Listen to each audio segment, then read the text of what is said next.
Oy, Sir Leo D. Good day, Boss Rob. Tanong lang, kailan ang announcement ng ribbon cutting? Sa bahay ni Viancy, pakasal na namin yan para wala nang issue. Joke lang. So, ayan nga po. Ayan niyo po, Sir Leo D, kinasal na po, di ba? Sa totoo lang, wala naman pong issue talaga sa EDSI. Wala naman pong issue. Minsan nga, nagugulat na lang ako sa reason, sa issue. Sabi ko, napakababaw naman ng ano na to. Di naman po talaga siya issue. Di ba? Yung dalawa nga po, walang problema yung dalawa eh. Tapos, yung lugod mga nasa paligid, nagkakaroon ng problema. Di ba? Kaya, ayun, ano? Walang problema po silang dalawa. Sila po ay okay. Sila po ay parehas blooming. Sila ay masaya. And Dai Dong Yi. Thank you. Thank you so much po sa pakulay. Hindi ba natuloy ang grand opening? Ay, ano po, February 2 na po. Na-move po siya. Na-move na po siya February 2. Ayan. Thank you po. Ayan, meron na po tayong 6,700 pesos na naipon. Pero ang alam ko may bawas din ang YouTube. So, okay lang naman, no? So, bukas po 'yon, sabi ko kay Marian, invite niya yung close friends niya and close relatives niya para, ayun, ma-celebrate natin yung kaarawan ni Marian. May mga basher na lumalabas ko, alam nilang mataas ang views ng EDSI. Oo nga po eh. Mga 1 million na guys. 1 week, 1 million ang Part 63. Grabe, guys. Oy, Roda Bondad. Grabe, salamat po. Advance happy birthday kay Marian EDSI forever. Walang una. Yun na nga po ay ano. Marami po yung mga... Sa totoo lang, walang problema talaga sa EDSI. Pati sa family niya, walang problema. Kami po ay okay. No? Hindi ko lang alam kung bakit, saan nanggagaling yung mga... Yan. Hayaan na po natin yung dalawa. Ano? Kung may mga sponsors man, dapat ay alamin natin yung boundaries natin, no? Wag tayong manghimasok sa buhay nilang dalawa. Ako mismo guys na tumutulong sa kanila. Hindi ko pinapakialaman yung private life po nila. Ano? Kahit si Viancy, yung private life niya, hindi po porke tayo yung tumulong is may karapatan na tayo na parang hawak na natin yung buhay po nila. Ano? Dapat matuto pa rin po tayong rumespeto. Sa totoo lang, di ba? Hindi naman talaga sila humihingi sa atin eh. Tayo po yung kusang tumulong. No? Kaya yun, hindi porke tumutulong tayo, panghihimasukan na natin sila. Pangungunahan na natin yung mga desisyon nila. So, yun yung masasabi ko dyan. Kasi, bigyan natin sila ng, huwag natin silang sakalin. No?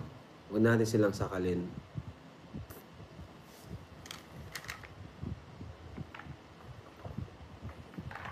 Lalo na yung mga issue na yan. Nakakahiya. Sa totoo lang, nahihiya po ako sa kanila. Nahihiya ako sa family ni Viancy kahit tinutulungan ko sila. Pag may nakikita akong mga video, minsan nasa thumbnail sila. Di ba? Nakakahiya kaya. Kaya wag na po nating palakihin yung issue na yan. Wag na natin ungkatin yung mga nakaraan ni Edu, nakaraan ni Viancy. Wag na po natin ungkatin. No, na sa totoo lang nga po napagsabihan ko nga po si Dr. Lab doon sa GC namin kasi nag-message po kasi yung ex ni Edu. No? Actually, di lang nag-message, din siya, parang may kumalat na story niya.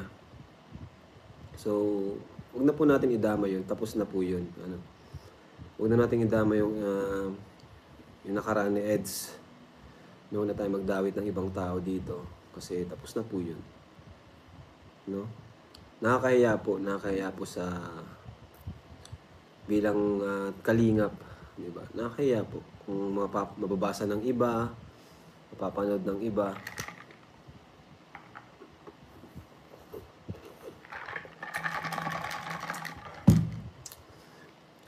Past is past, leave it that way, just focus on present. Yes, tama po. Yung present naman po nung dalawa is grabe. Kung napanood nyo po yung last episode, sila lang po yun, wala po silang kasama, ano? Wala po silang kasama, and totoo yung tawa ni Eds. Totoo yung saya niya talaga pag kasama si Biancy.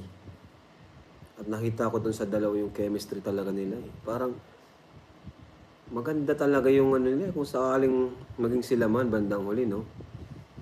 Bagay na bagay po talaga yung ugali nila parehas. Kasi si Biancy napaka-matured eh. Matured si Biancy talaga.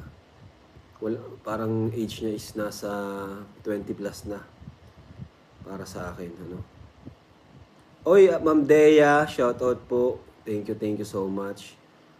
Grabe, meron na tayong 9,200. Thank you so much po. Darwin Marasigan, thank you po ulit. Ay, grabe. Ma'am Yet, salamat po.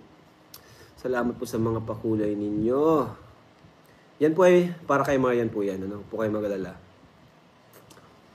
At birthday po ni Marian bukas. Celebrate po namin. Kahit simpleng salo-salo. With the team. Beneficiaries. Kalingap Angels. K-Boys. Pamilya ni Marian. Ayan. O yan mga ka-EDC ha. Huwag gawing issue ang tapos na. Kayo daming nadamay dyan. O, tama naman po si Sir Leo D. Magkaisa po tayong lahat. No? Huwag po nating palakihin pa ang mga nangyayari dyan. Nurse Yang! Uy, grabe. Thank you so much po. Kalingap Rob, lakas ng views ni Queen. Oo nga po. Salamat po sa support nyo kasi ang mga charity natin ay talagang humahataw po. No? Diba? Sa totoo lang, gaya nga ng sabi ko, kaya nating ma-survive ang ating channel with only pure scouting and charity. No? Although Love Team is charity din naman.